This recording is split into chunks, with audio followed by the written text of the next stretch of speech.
In this lesson, we'll talk about color and background related CSS properties. Now, some HTML5 elements can have a foreground color or just color, while others can have a background color, while others can have a background image, and that image can be configured in a number of different ways. So to kind of exercise this, I created another one of my little experiments like I talked about in the previous lesson, where I went through and just created every variation possible so that I could get this firmly ensconced in my mind as the differences, what the different values were possibly, and be able to talk about this intelligently. Great exercise. I highly recommend that you do something similar to this for yourself. Create a little cheat sheet. Okay, so we're going to start with various ways to define color in CSS, and there are quite a few actually. The three ways that I have demonstrated here are defining using named colors like blue, black, white, red, so on. And there's quite a few. I think there's I don't know, 120, 240. It's several dozen different ways, and you can just search for CSS color named, and Bing will bring back some websites that have a definitive list of every possible value you could look for, and that's the way I usually do it when I go about to work with colors. Or you can use a hexadecimal value, and a lot of applications like Photoshop, and my preference is Fireworks, but there are other tools as well that use hexadecimal values whenever you're kind of laying out what your web page might look like.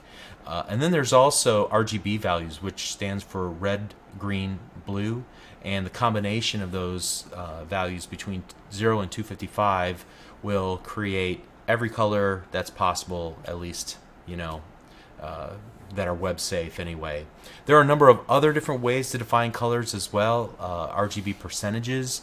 There's something called HSL, which stands for hue, saturation, and lightness.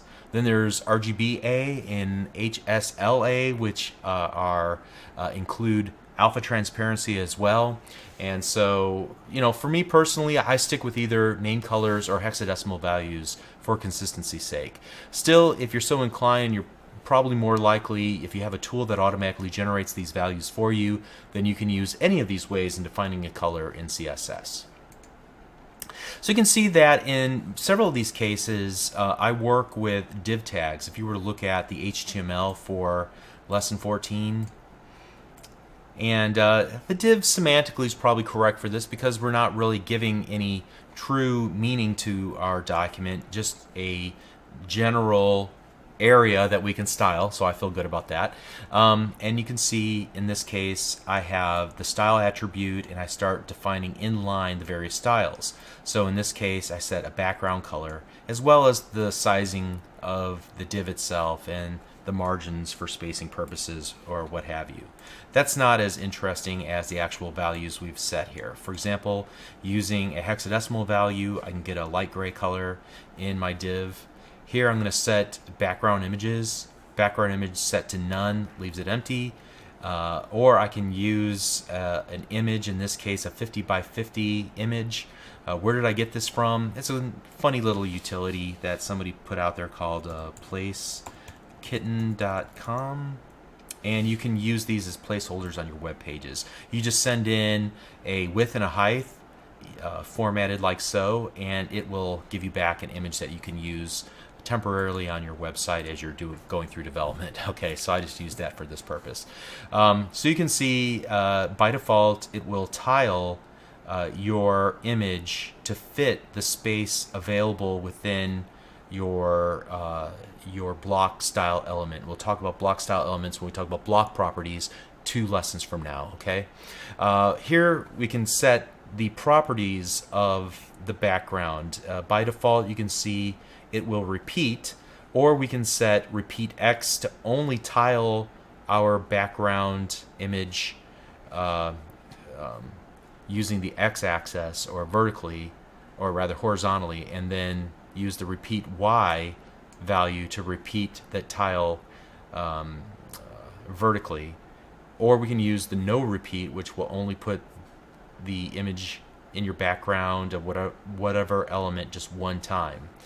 Furthermore, you can set the background position so that you can position it, in this case, right top, left bottom, and so on. There's also a background attachment.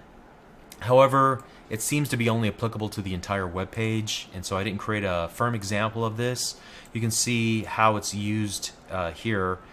There's two possibilities, scroll and fixed. The scroll means that the background image does scroll with the page, whereas fixed means the background image does not scroll when you scroll the web page. Okay?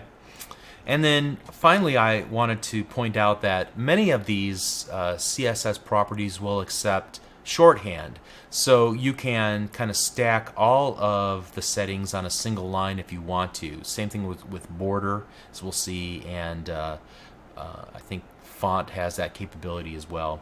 In this case, you just need to put the color or image, optionally put the position, optionally put the repeat, optionally put the attachment value, and so on, and it will figure it out. Okay, so that's really all I have to say about it. Again, a valuable exercise for me. Background colors, background images used often in web development. Make sure you're at least familiar with the various properties, and then just experiment as you're building your web pages. So hope that helps. See you in the next video. Thank you.